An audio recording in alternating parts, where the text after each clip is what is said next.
Hello बच्चों, चलिए प्रश्न को पढ़ते हैं। 256 हर्ट्ज आवृत्ति का स्वरित्र द्विभुज स्वरमापी के तार की किसी लंबाई के साथ स्वर मेल में है। तार की लंबाई बढ़ाने पर 10 विस्पंद प्रति सेकंड उत्पन्न होते हैं। बढ़ी हुई लंबाई के तार की आवृत्ति की गणना कीजिए।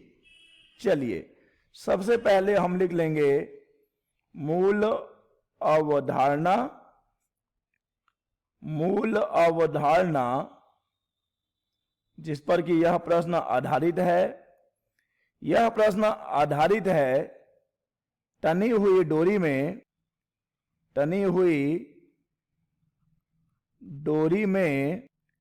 कंपन पर।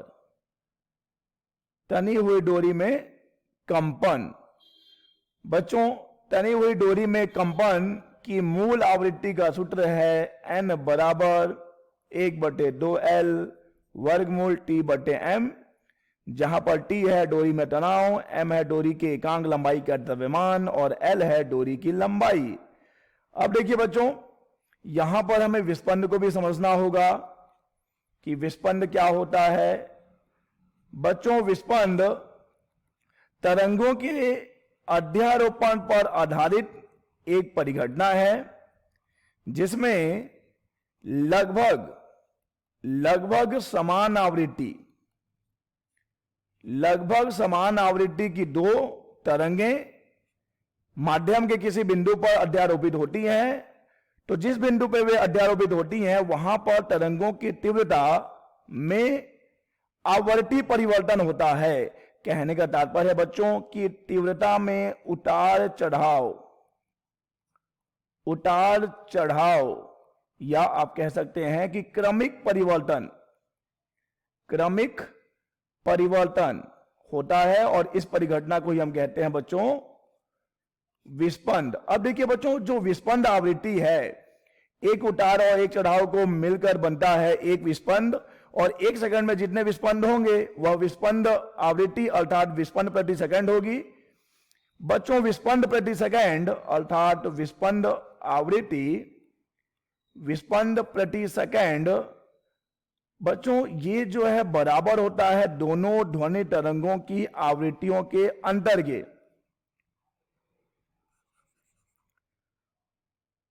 विस्पंद प्रति सेकंड बच्चों ये बराबर होता है दोनों तरंगों की आवृत्तियों के अंतर के। जिन दो तरंगों का अध्यारोपण हो रहा है जिसके फलस्वरूप वहां पर विस्पंद हो रहा है, उन दोनों तरंगों की आवृत्तियों का अंतर होता है विस्पंद प्रति सेकंड अर्थात विस्पंद आवृत्ति। तो चलिए बच्चों, मूल अवधारणा की सहायता से, ये मूल अवधारणा हम समझ चुके हैं इस प्रश्न के मूल अवधारणा को। चलिए इसकी सहायता से हम दिए गए प्रश्न को हल करेंगे। प्रश्न में बच्चों दिया गया है कि एक है स्वरमापी का तार, एक स्वरमापी का तार है जो कि एक स्वरित्र द्विभुज के साथ, ठीक है बच्चों, एक स्वरित्र द्विभुज के साथ क्या है, स्वर मेल में है, अर्थात जो आवृत्ति स्वरित्र की है वही आवृत्ति इस तार की भी होगी। यानी इसकी आवृत्ति भी कितनी है बच्चों, 256 हर्ट्ज है। तो इसे हम कह रहे हैं बच्चों की ये पहली आवृत्ति है, ये N1 है, N1 है 256 हर्ट्ज। हम तार की बात कर रहे हैं बच्चों। यहां पर अप्रत्यक्ष रूप से तार का जो है आवृत्ति दे दिया गया है। अब हम क्या करते हैं बच्चों, तार की लंबाई बढ़ाते हैं जिससे कि 10 विस्पंद प्रति सेकंड प्राप्त होता है। देखिए बच्चों, 10 विस्पंद प्रति सेकंड अर्थात विस्पंद आवृत्ति यह किसके बराबर होगी, यह N1 माइनस N2 हो सकती है। ठीक है बच्चों, यह N1 माइनस N2 हो सकती है, या फिर यह N2 माइनस N1 भी तो हो सकती है। तो बच्चों हम देखेंगे कि इनमें से कौन सा सूत्र हमें प्रयोग में लाना है। बस ध्यान दीजिए कि यहां पर जो N1 है वह तार की लंबाई, पहले तार की लंबाई के साथ है, और जब हम तार की लंबाई को बढ़ाते हैं तब आवृत्ति कितनी हो जाती है, तब आवृत्ति N2 हो जाती है। और इस स्थिति में विस्पंद प्रति सेकंड कितना बच्चों, 10 विस्पंद प्रति सेकंड, 10 विस्पंद प्रति सेकंड। चलिए तो अब हम जरा सूत्र को ध्यान से देखें तो यहां पे हम देख पा रहे हैं कि तनी हुई डोरी में जो कंपन होता है उसकी मूल आवृत्ति का सूत्र n बराबर 1/2L वर्गमूल T बटे m।